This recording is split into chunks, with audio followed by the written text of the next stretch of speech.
It started innocently enough, just like any other evening. I was researching cybersecurity, a field that had recently captured my interest. The more I delved into it, the more fascinated I became. During one of my late-night research sessions, I stumbled upon a thread discussing the dark web. It was a topic shrouded in mystery and intrigue. Curiosity piqued, I followed a link, not fully understanding what I was getting myself into. The link promised a glimpse into the hidden corners of the internet, places most people never see. I downloaded Tor, the gateway to the dark web, feeling a thrill at the air of secrecy that surrounded it. It felt like stepping into a hidden world. I thought I was ready for whatever I might find. I was wrong. The reality was far more unsettling than I had imagined.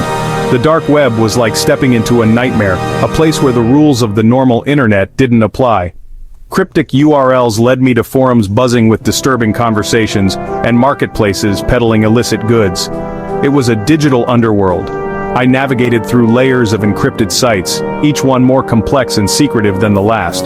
Each page I visited seemed more unsettling than the last, filled with content that was both fascinating and horrifying. I told myself it was all for research, but deep down a morbid fascination kept me clicking, unable to look away.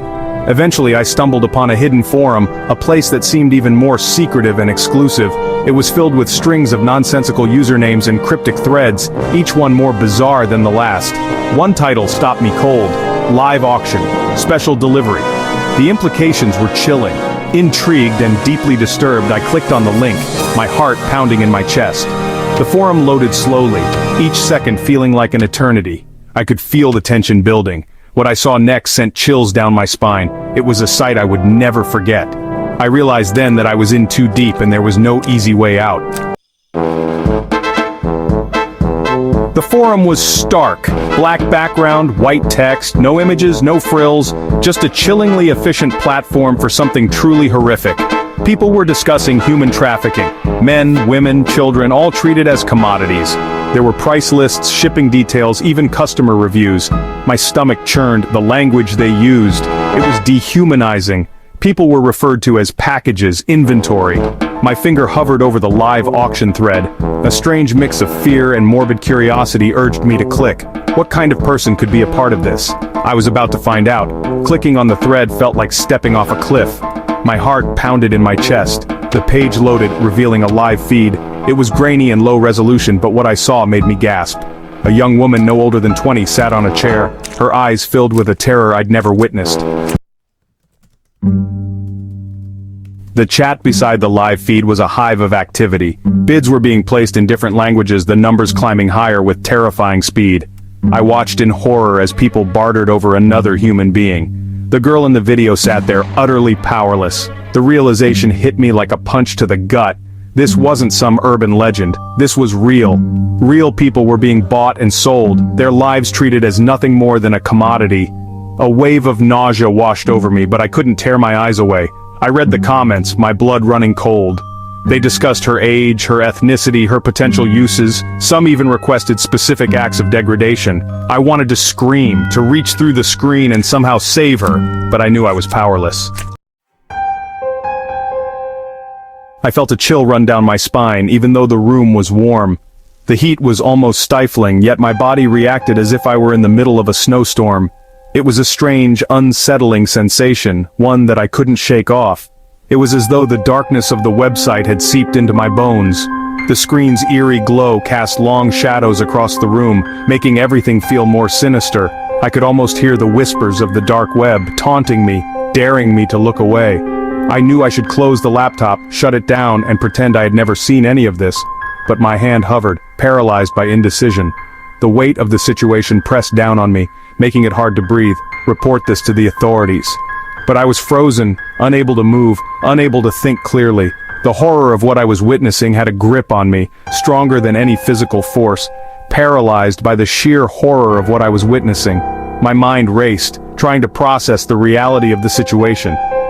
How could something so vile exist? And how could people participate in it so willingly? The bidding war was reaching its peak. Numbers climbed higher and higher, each bid more outrageous than the last. It was a frenzy, a macabre dance of greed and depravity. The chat window was a blur of numbers and usernames, each one representing a real person willing to pay for another human's life. The sheer volume of participants was staggering. a testament to the dark side of humanity, each one representing a real person willing to pay for another human's life. The realization hit me like a punch to the gut. These weren't just numbers, they were people, each complicit in this horrific act. I closed my eyes for a moment, trying to block out the image of the terrified girl. Her face was a haunting reminder of the innocence being shattered, the lives being destroyed. Trying to block out the image of the terrified girl, but her face, etched into my mind, refused to disappear. Then, the unthinkable happened. The screen flashed, signaling the end of the auction, but her face, etched into my mind, refused to disappear. Then, the unthinkable happened. The winning bid flashed across the screen, a number so high it made my head spin. The winning bid flashed across the screen, followed by a message in the chat. Item secured. The finality of those words sent a shiver down my spine, followed by a message in the chat. Item secured. Delivery details to be provided. The cold, clinical nature of the message was chilling. Delivery details to be provided. The girl in the video didn't react. She sat there, expressionless, as if resigned to her fate. The girl in the video didn't react. She probably knew that any show of defiance would be met with brutal consequences. I shuddered, feeling a deep sense of helplessness. She probably knew that any show of defiance would be met with brutal consequences. I shuddered. The weight of the situation pressed down on me, making it hard to breathe. I knew I had to do something, but what? The darkness of the web had ensnared me, and I felt powerless against its grip. Section 5. The auction. Days turned into nights. The image of the girl from the auction haunted my every waking moment. I couldn't eat, I could barely sleep. The internet, once a source of endless information and entertainment, now felt like a menacing abyss. I knew I should have reported it, but fear kept me silent. One evening, I received an anonymous message. It simply read, "You shouldn't have seen that." My blood ran cold. They knew. Somehow, they knew I had witnessed their horrific trade. Panic welled up inside me, choking me with its icy grip. The messages continued, each one more threatening than the last. They hinted at knowing my location, my daily routine. Fear became my constant companion. I felt eyes on me everywhere I went, my sanctuary violated. Sleep offered no escape, replaced by nightmares of being hunted. Section 6. Paralyzed. The threats escalated and my life began to spiral out of control. They sent me photos of my apartment building, then my street. Each image was a reminder that they were always watching. One day, a package arrived. It was unexpected and ominous. Inside was a single white rose, its petals stained crimson.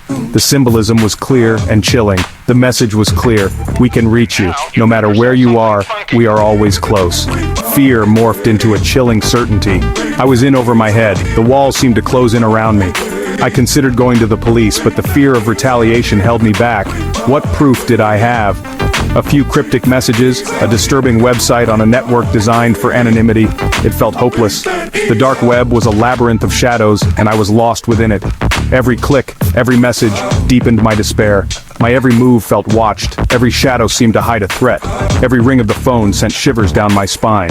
Each vibration was a reminder of my vulnerability. I was a prisoner in my own home, the digital world bleeding into the real one in the most terrifying way.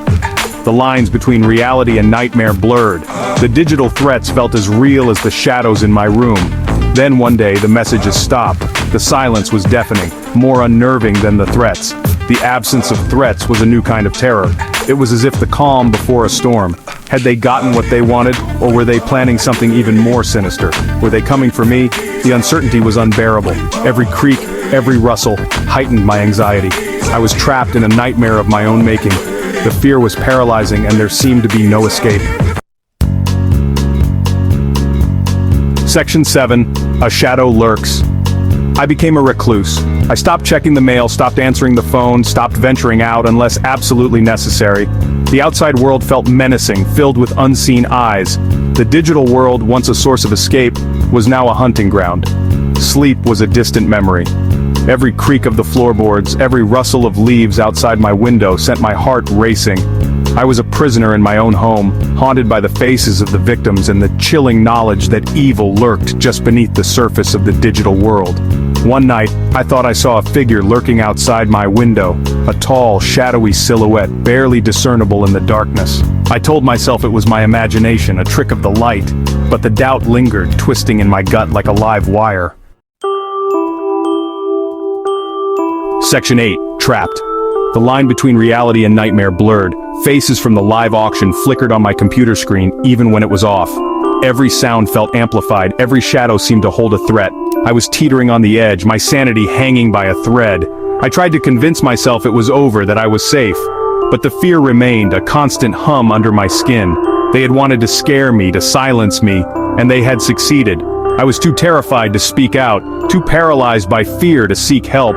I was trapped in a digital nightmare, haunted by the horrors I had witnessed and the chilling knowledge that the darkest corners of the web held secrets man was not meant to know.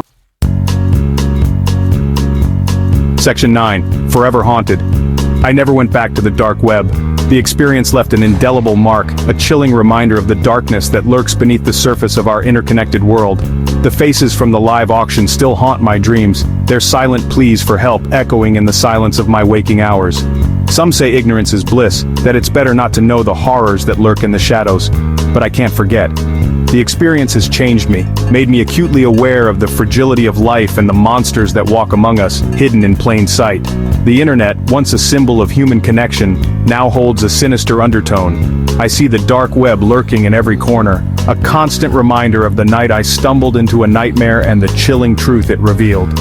Some things, once seen, can never be unseen.